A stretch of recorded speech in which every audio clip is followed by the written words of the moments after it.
na yote ni kulingana na uandishi wa ndugu yetu mwalimu mwenzetu mwanafunzi wa ndugu yetu Ustadh Mahidin. Alikuwa akitualika karibu miaka 3 na zaidi, kila mwaka tukisisitiza tukiwa pamoja na yeye sehemu za Manyara katika kijiji cha Kidambo ambapo tusoma yeye Ustadh Mahidin. Na sisi pale huwa tuna ada ya kila mwaka kwenda kwa hadhara ya Maulid karibu ya miaka 10 sasa na zaidi. Kwa tutaonana kule na kila mwaka tukusisitiza na kutuambia, naomba mfike katika markazi yangu, naomba mfike katika markazi yangu. Tukipa tarehe na tunaambia inshallah tutakuja. Lakini alhamdulillah Mwenyezi Mungu ametupa taufiki. Siku ya leo tunaweza kufika hapa Kigogo kati Dar es Salaam, na kwa bahati nzuri tumefurahi kuona wanafunzi wetu na tumefurahi kuona wazee wetu ambao wako hapa wakiwa ni wasimamizi, wakiwa ni kamati, wakiwa ni watu wa mtaalamu. Hili ni baki na tunaona mama zetu pia wamehudhuria, na lengo kubwa ambalo nimeleta hapa, yeye mwenyewe Ustadh Mahidin nasema hakuna kitu hapo kwamba ninachotaka mimi, ila nataka dua tu. Nasema nataka dua, nasema na najua dua yenu itakuwa ndio kabuli na dua yenu ndio itakuwa mafanikio, kwa sababu mahali penyewe kama tunapoona katika nyumba yake na katika madrasa ni mahali ambapo ni dhiki sana kwa kile mwalimu na kwa wanafunzi, na baada kwa ni dhiki pia ni mahali pa kukodishwa au mahali pa kukodiwa, ambao kwamba yeye mwalimu mwenyewe atakasaidiwe na wanafunzi watakasaidiwe, lakini kwa jukumu la kuweza kukodi mahali ili watoto wapate elimu, ambao mahali ni dhiki sana.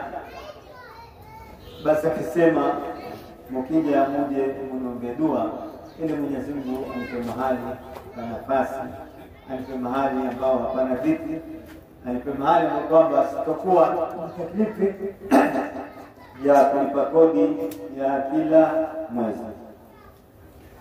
Na jambo la kufurahisha ni ule umoja wenu na usomaji wenu wa Qur'an.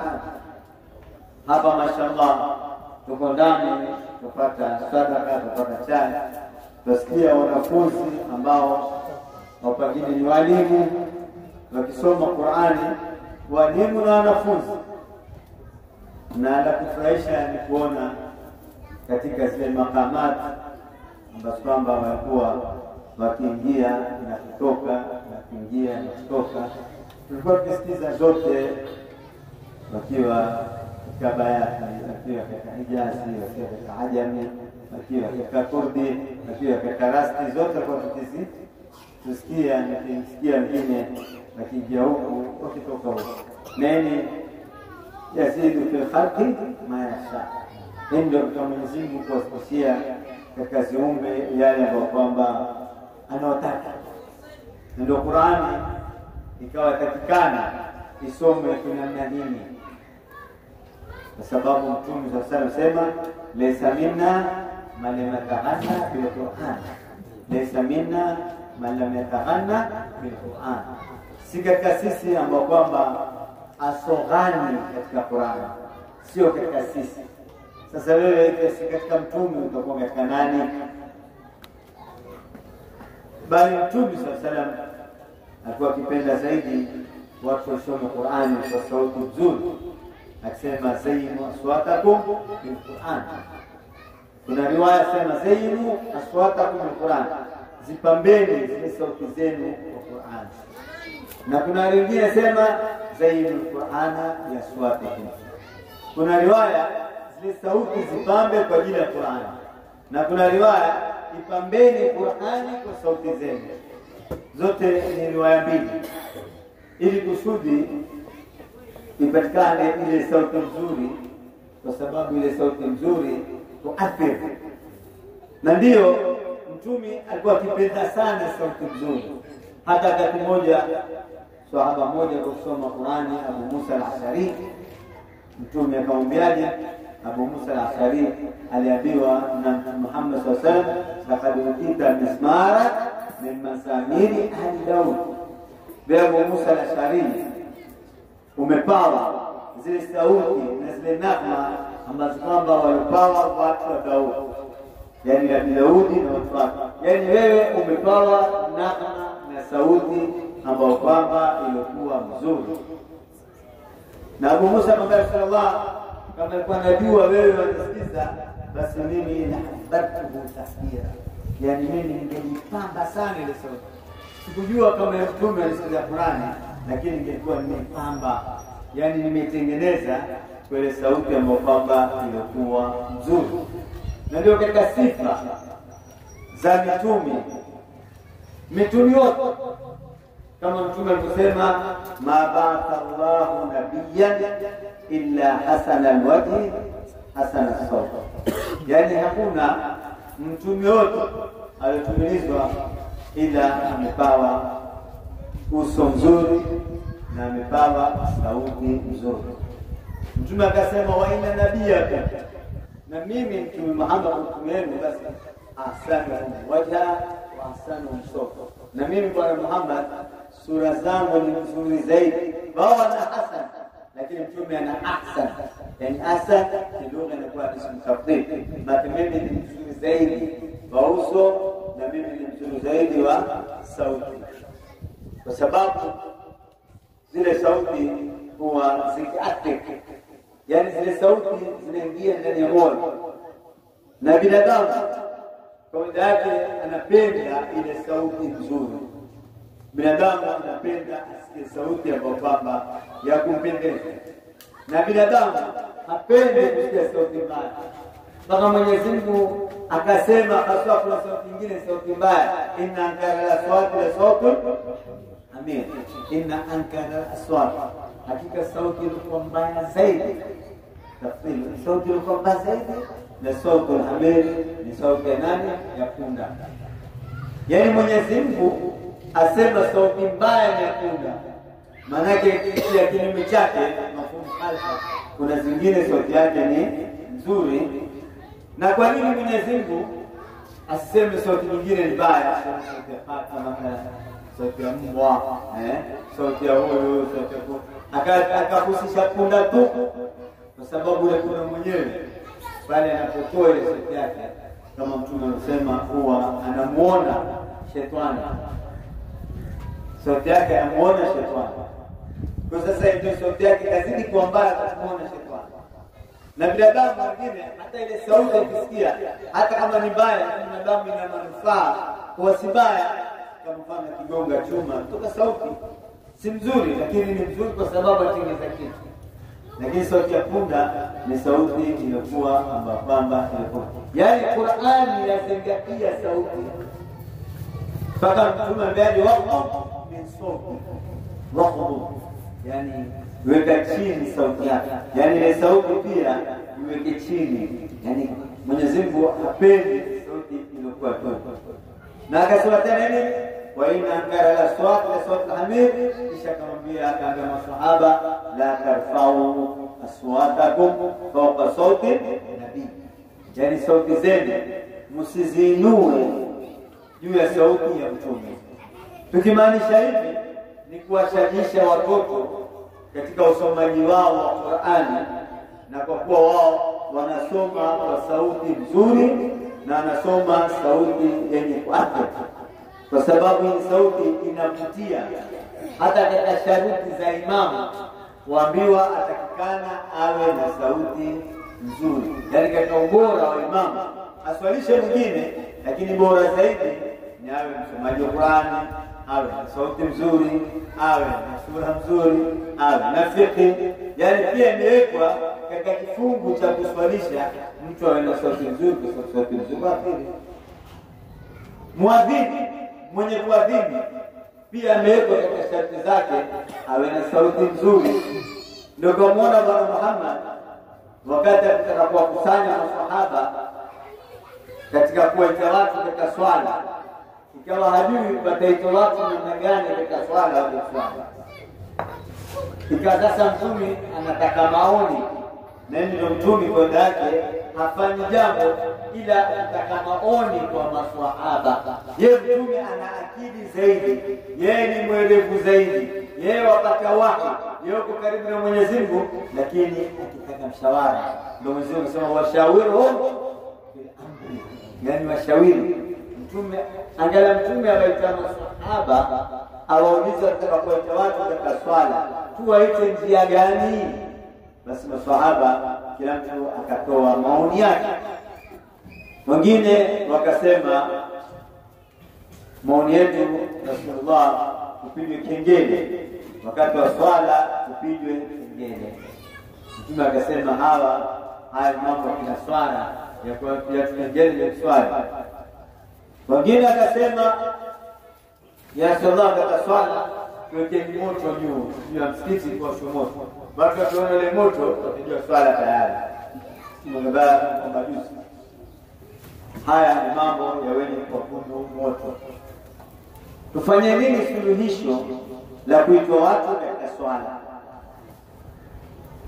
Mkutano ule na mshawara ule au kupata suluhisho, ikabidi sasa watu waondoke bila kupata njia gani ya kuita watu katika swala. Maswahaba wakanazao, maswahaba kadha wakasikia dhiki sana, na dhiki ni dhiki za Mtume Muhammad, kwa kuwa Bwana Muhammad ametaka shauri lakini hajatoka shauri la kisawasawa. Basi wakanazao, basi kwa bahati nzuri wengine wakaoteshwa, wakaota na wakaoteshwa maswahaba tofauti zaidi ya 20. Mmoja akasema Omar, mmoja akaoteshwa ni Sayyidina Omar, na wengine kama maswahaba wengine, na wengine kama maswahaba wengine wakaoteshwa. Wengine ni Abdullah mzee wakaoteshwa. Sasa sahaba mmoja Abdullah alioteshwa usiku usingizini. Alioteshwa nini? Sio takalia sauti. Alioteshwa, aliona watu wawili kama malaika. Sasa malaika mmoja, wale malaika waanza kuzungumza wao kwa wao. Wanasema huyu bwana ana nini? Mbona ana raha na dhiki? Kuna kitu gani kimempata? Yule sahaba akamwambia kitu dhiki lopata kwa Mtume ametaka shauri na kuita watu katika swala, lakini sikupata suluhisho kwa nini? Basi wale sahaba akamwambia yule malaika, akamwambia wale malaika wakasikiliza, wewe mwambie Muhammad sallallahu akitaka kuita watu katika swala awaite nini? Akaanza kufundisha adhana yule sahaba, Allahu akbar, Allahu akbar, Allahu akbar, shahada la ilaha illallah, shahada la ilaha illallah, shahada anna Muhammadan rasulullah, hayya ala salah, hayya ala salah, hayya ala falah, Allahu akbar. Akafundisha adhana yule sahaba akausingizi. Alipomaliza kufundisha adhana alishtuka, katika usingizi alishtuka na hakungojea alfajiri. Alitoka mbio akitaka kwa Mtume akakabishia saa 8 za usiku. Sallallahu tunashtuka kuna nini? Sallallahu amepata suluhisho la kuitaka kwa swala. Suluhisho gani? Yule swahaba akasema adhana, Allahu akbar, shahada anna Muhammadan rasulullah, hayya ala salah, hayya ala salah, hayya ala falah, Allahu akbar, Allahu akbar, la ilaha illa Mtume akamjia alfajiri. Akija alfajiri na sahaba wengine akaja Rasulullah yuko mtadani. Mmoja Sayyidina Umar, mmoja maswahaba 20 mtadani. Mtume akasemaje? Sasa tuchague mwenye kwa dini nani? Akaangaliwa maswahaba wote wakasema Ali. Mtume akasema hakuna anayefaa kwa dini isipokuwa Sayyidina Bilal. Sayyidina Bilal huyu ndio anafaa kwa dini. Mtume akasema kwa nini Bilal adini? Bilal tamkumbuke ni mwenzetu ni Mwafrika, anatoka Habasha, kutoka Ethiopia. Mtume akaangalia Mwarabu, angalia sisi Waafrika, tunaonyesha kwa sisi Afrika pia tuna sauti nzuri. Kwa sisi tuna tarehe tumeweka kwa kuwa muadhini wa kwanza ni Mwafrika. Tarehe Mtume akasema fainahu Bilal, msheni Bilal atana fainahu anta sauta, fainahu anta sauta. Kwa sema Bilal sauti yake ina majimaji, sauti yake ni nzuri. Unajua kwa sauti nyingine ni sauti kavu, sauti za kukweza, za koroma zile, sauti yenyewe haitoki. Usikia hiyo tekana. Nataka anda ile sauti ile na anda ile sauti iwe na nahma, ile sauti hiyo sauti ya kwamba ya kukontrolika. Kuna sauti ya kwamba kukontrolika mtu akaipandisha, akaiteremsha, akaifanya kati kama namna alivyofanya hapa, akaingia huko. Si mchezo kuingia katika kuzisema ni rahisi, lakini kuzifanya ndio kazi. Kusema utasema tu kijana kundi nasti hata na wanda haja ni swaba rasti, lakini kuzikontroli kuja huko kutoka huko, hapo ndio kuna kazi. Yaani hii ni elimu ambapo kwamba watu wanaenda kusoma wakienda kusomea sauti tu. Sisi wengine tunaona Qur'an nasoma tajwid rasti nini, bayani nini, na hawani nini, ijazi nini, kundi nini, ajabu. Lakini wale wasomaji ukienda sehemu za Misri, sehemu za Urdun, yani kuna chuo maalum watu wanasomeshwa sauti za Qur'an. Yani wewe binadamu ukaweza kuikontrol sauti yako kwa mahali tofauti tofauti, ukaingia huku utoke huku.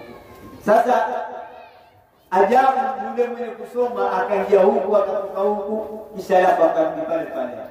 Kisha ajabu yule mwenye huyo ambao kama kuchukua speaker hapa naye kujua sasa ameingia wapi, sasa ametoka wapi, sasa ameingia huku, ametoka, amepandisha, ameteremsha.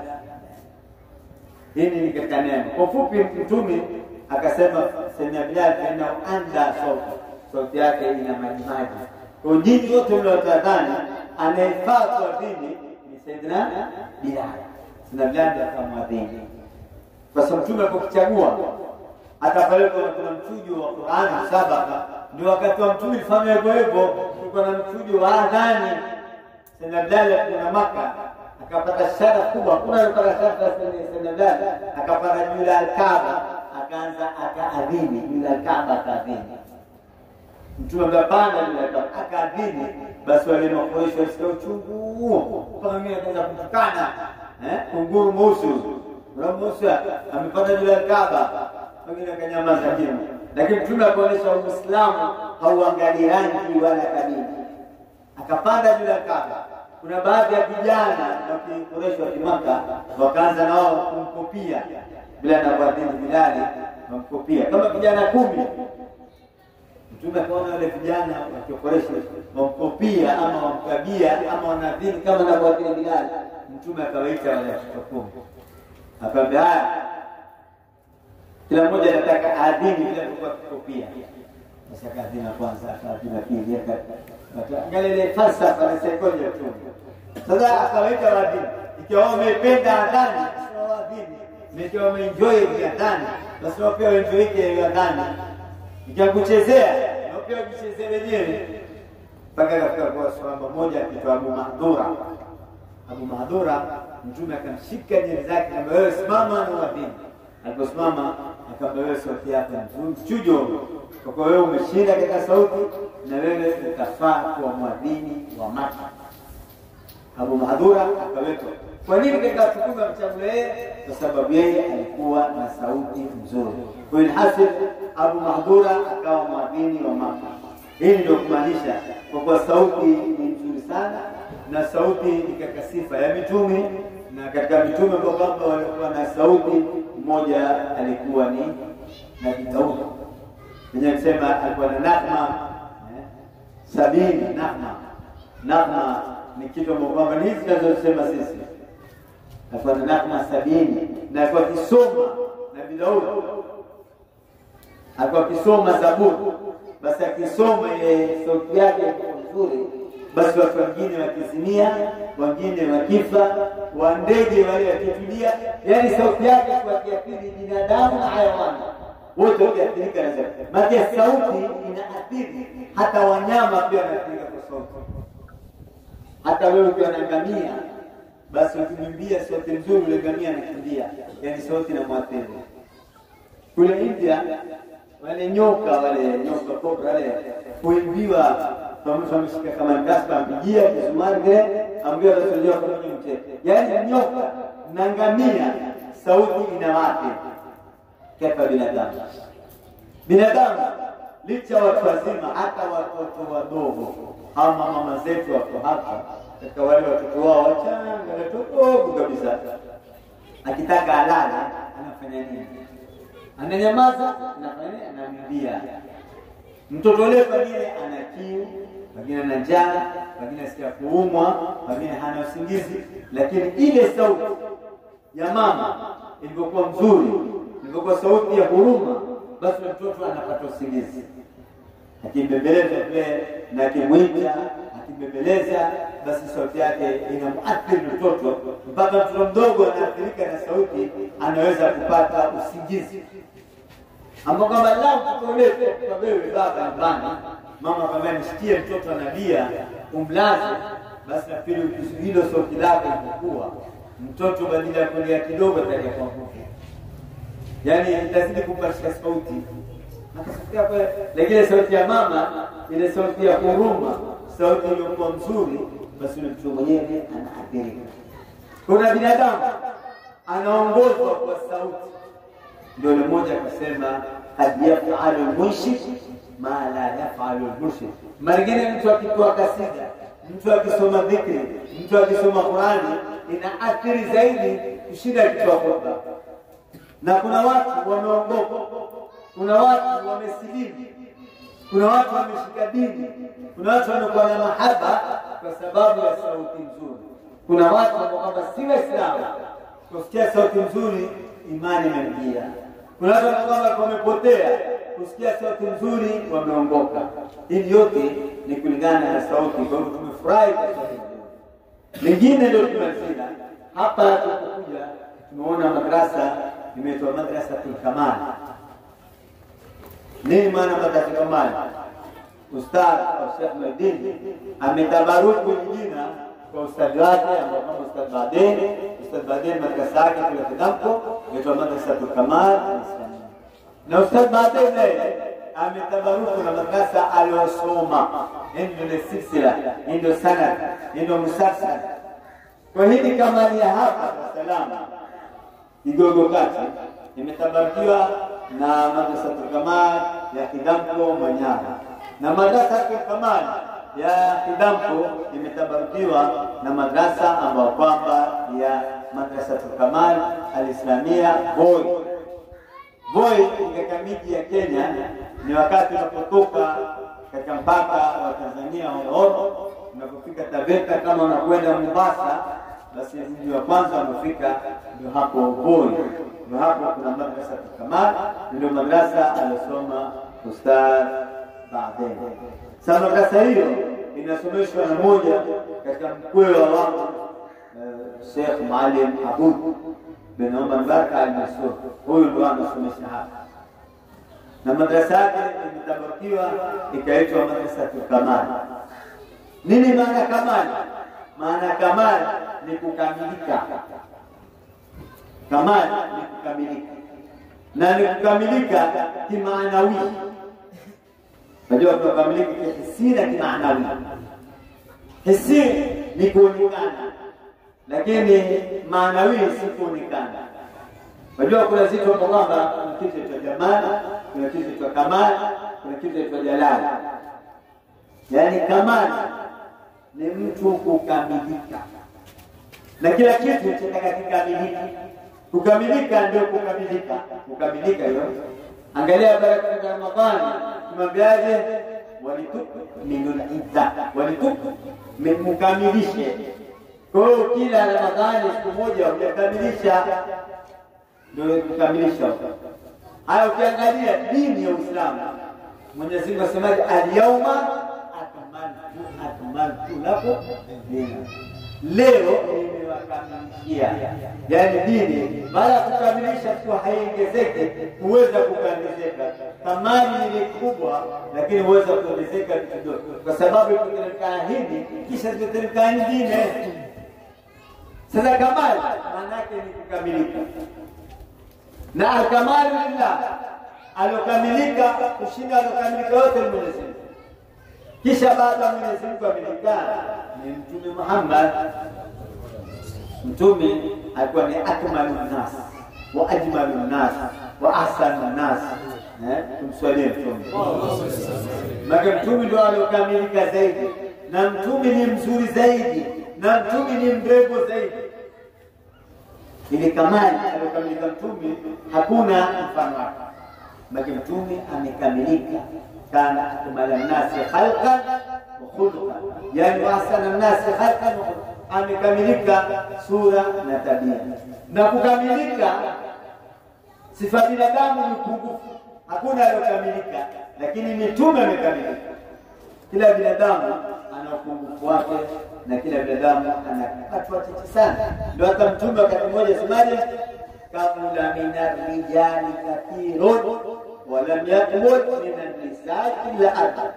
Yani waliokamilika wanaume ni wengi, yani wanaume wengi wamekuwa wanazuoni, wamekuwa wachaji Mungu, wamekuwa walii, wamepata daraja. Kamula minar rijali kathirun, asema kamula minar rijali, maana si wasili kama rijali kwa watu wote, lakini ile mimi maana ni tabia. Wengine wakamilika tena kathiri, wala yakmul minan nisaa illa arba, lakini hakuna waliokamilika isipokuwa ni wanawake wanne. Samahani kwa mama, mliokamilika nyinyi ni wanne tu, sisi tuko wengi tukamilika, lakini wanawake ni nane. Matomazo ni Asia binti Muzahi. Asia alikuwa mke wa Firaun, huyo alikamilika. Kisha wa pili Maryam binti Imran. Maryam ndio mamake Nabii Isa, na pia amekamilika. Kisha wa tatu nani? Khadija binti Khuwailid. Ni Khadija kwa kwamba ni mke wa mtume wa kwanza. Kisha alikamilika nani? Ni Fatima. Sasa hebu wewe kaa fikiria maneno haya. Huyu mtume alikuwa na watoto wa kike wanne, lakini ametaja Fatima tu. Fatima pekee yake ndio kamili. Hawa wengine kwa nini? Utajua kukamilika ni daraja kubwa. Mtume alikuwa na wake wengi, kuna moja, yani kuna tatu, kuna tano, yani tuna na wake karibu 15. Lakini zama wote kuna kina Aisha, kuna Hafsa, kuna Sauda, kuna Zainab, kuna Juwairia, kuna tele, lakini akataja nani? Khadija. Wengine wote kukana mchujo, akapata Khadija na Fatma akamtoto Khadija. Kwa sababu Khadija yeye na mwanawe na mtoto wake wamekamilika. Hiyo ni daraja. Kisha wakaenda mbele, mitume wote wako na mama. Akakaajabu mtume alikuwa na mama. Asiokuwa na mama na baba ni Adam pekee yake. Lakini mbona mama wote hao hawakuambiwa wamekamilika? Akaka nani? Maryam pekee yake. Maryam pekee yake ndio kamilika. Haya kuna juu unakwenda kwa Asia. Asia nani? Asia ni mke wa Firaun. Firaun ni yule kafiri asema ana rabbukum al-ala, mimi ni Mola wenu aliyokuwa juu zaidi. Sasa Mola wenu ni zaidi, mke wake ni Muislamu, mke wake ni Asia, lakini akaambia Asia ndio amekamilika, kwa sababu wanawake wana upungufu fulani. Wanawake kuna wanawake wana upungufu na kuna wanawake wana mapungufu. Lazima tufahamu kuna upungufu na mapungufu. Upungufu ni wa kusudi, mapungufu ni ya kawaida. Yaani upungufu ni kusudi, lakini mapungufu ni kawaida. Yaani mwanamke kama Mtume alisema al-mar'atu khuliqat min awaj. Mwanamke ameumbwa katika mbavu, katika ubavu kwa jomba. Kwa kila mwanamke ana ule uke wake na kila mwanamume ana uume wake. Yaani mwanamke huwezi kupata mwanamke ambaye ana sifa zote, huwezi. lazima na uke wake mambo fulani. Wewe kama mwanamke asiyokuwa na mila zote